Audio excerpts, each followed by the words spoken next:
Hi, I'm Paul Haenle, Director of the Carnegie Tsinghua Center. In this year's Carnegie Global Dialogue China-EU panel, we've invited Tom Carothers, Senior Vice President for Studies at the Carnegie Endowment, and Erik Brattberg, Director of the Europe Program, to analyze the prospects for China-EU relations and the implications of the rise of populism for EU political stability and foreign policy. I was struck today at the panel by some of the common views our friends in Europe have in regards to looking at China and the United States.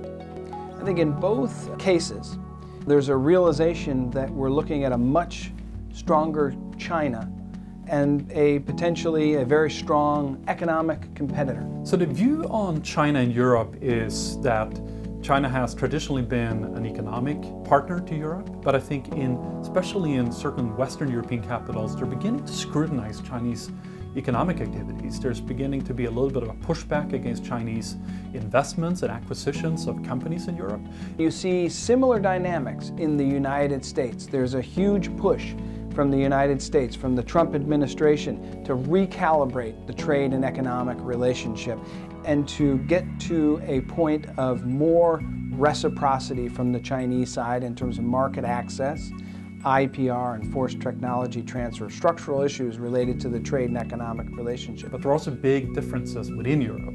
We have other countries, especially in Southern and Central Eastern Europe, who very much welcome the opportunities that China brings in terms of investments, in terms of greater trade. And here I see great potential for the United States and Europe to approach China from the standpoint of common concerns. And that gives the United States and Europe greater leverage in dealing with China.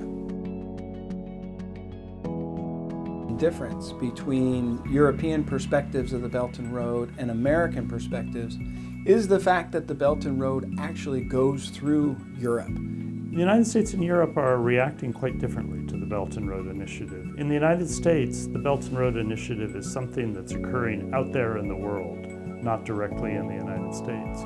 In Europe, although Europe is sort of the tail end of the Belt and Road Initiative, it's something that will occur directly in Europe. So Europeans are asking themselves, what can the Belt and Road Initiative do for us, and in what ways might it make our life difficult? Whereas for the United States, it's seen more as a global phenomenon and interpreted more as a geostrategic initiative by China that has geostrategic implications. So Europeans are beginning to wake up to the Belt and Road Initiative. They're noticing that it's there, and they're beginning to pay more attention to it. And European scholars view the Belt and Road Initiative as, on the one hand, bringing an immense amount of opportunity into Europe, investments into infrastructure, the potential for more trade. But at the same time, both scholars but also European officials are raising concerns about what standards, what regulations, what principles and values that are really underpinning the Belt and Road Initiatives. So while on one hand, countries in Europe are leaning forward, trying to figure out how they can engage with China in a way that's mutually beneficial, at the same time, there is some wariness about what this initiative really is. In fact, the leaders of the UK and France were here recently in China for a visit. The French said that while they're not opposed to the Belt and Road Initiative, they want to make sure that it's not just a one-way street, that it's actually mutually beneficial. And you see the same sort of wariness from the United States as well. Populism is really changing Europe. In some countries, it's already produced almost a democratic breakdown. It's also causing policy change. Populists are causing other politicians to be more restrictive about immigration, for example, in order to undercut the appeal of populists.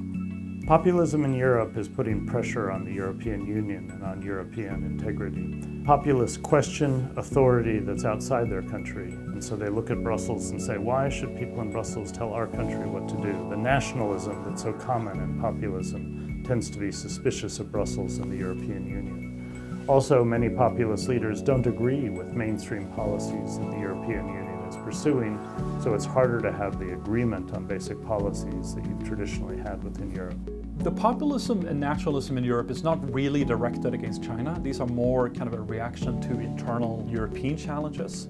Whereas there is a backlash against globalization, which is fueled by China's economic rise. I don't necessarily think that in the near term it's going to impact anything, but in the long term, should populists gain more seats in government and be able to shape EU policy, that could lead to potentially Europe turning more isolationist, caring less about the world, closing its own markets, for instance. So that would be a danger. Thanks for watching, and stay tuned.